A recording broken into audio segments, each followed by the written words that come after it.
여러분, 이재명 대통령이 대법원의 위헌 지적을 그게 무슨 위헌이냐라며 가볍게 넘겼습니다. 그냥 듣고 넘길 수 있는 말일까요? 취임 100일 기자회견에서 나온 이재명 대통령의 발언 때문입니다. 대법원이 내란 특별재판부 설치법에 대해 사법 독립 침해 위헌 소지가 있다고 했습니다. 그런데 대통령은 뭐라고 했는지 아십니까?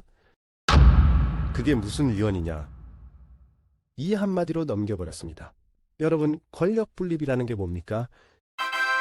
입법, 행정, 사법이 서로 견제하고 균형을 맞추는 게 헌법 정신 아닙니까? 그런데 대법원의 위헌 우려를 대통령이 이렇게 가볍게 치부한다면 앞으로 누가 사법부의 독립을 지켜주겠습니까? 헌법 학자들까지 나서서 입법부가 모든 걸 결정할 수 있다는 위험한 발상이라고 했습니다. 맞는 말 아닙니까? 민주주의는 결국 헌법 위에 서 있는 게 아니라 헌법 아래에서 운영되는 거니까요. 그런데 문제는 여기서 끝나지 않습니다. 대통령은 또 이런 말도 했습니다. 대한민국이 사법국가가 되고 있다. 정치가 사법에 종속됐다. 여러분, 이 말은 결국 사법부 판단에 따라 정치가 제약을 받는 게 불만이라는 겁니다. 하지만 원래 민주주의는 그렇게 제약을 받는 제도 아닙니까? 정치가 법 위에 군림하면 그게 독재지 민주주의겠습니까? 또 협치 문제도 있습니다. 더불어민주당이 국민의힘과 협의해서 특검의 수사기간을 연장은 안 하는 대신 정부 조직 개편안을 처리하자고 합의했는데 대통령은 나는 몰랐다. 그렇게 하기를 바라지 않는다고 했습니다. 여러분, 여기서 드러나는 게 뭐겠습니까? 협치 타협 자체를 인정하지 않겠다는 태도 아닙니까? 대통령이 모든 걸 좌우하겠다는 식이라면 과연 국회는 왜 필요하고 여야 협상은 왜 하는 겁니까? 민생 얘기도 빼놓을 수 없습니다. 원전 건설은 사실상 불가능하다며 태양광 풍력만 강조했는데 여러분, 이게 현실적으로 가능한 이야기입니까? 태양광과 풍력만으로는 안정적인 전력 수급이 어렵다는 건 이미 여러 나라 사례가 보여줍니다.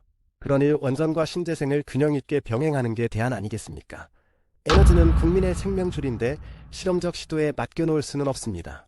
세제 문제도 혼선을 키우고 있습니다.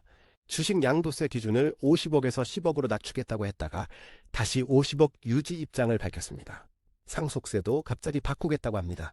이런 오락가락 정책의 투자자들, 국민들이 어떻게 믿고 따라가겠습니까?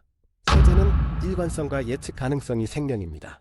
정부가 신뢰를 잃지 않으려면 먼저 국민에게 충분히 설명하고 합의를 거쳐야 합니다. 정리하겠습니다. 대통령의 발언에서 드러난 건 세 가지입니다.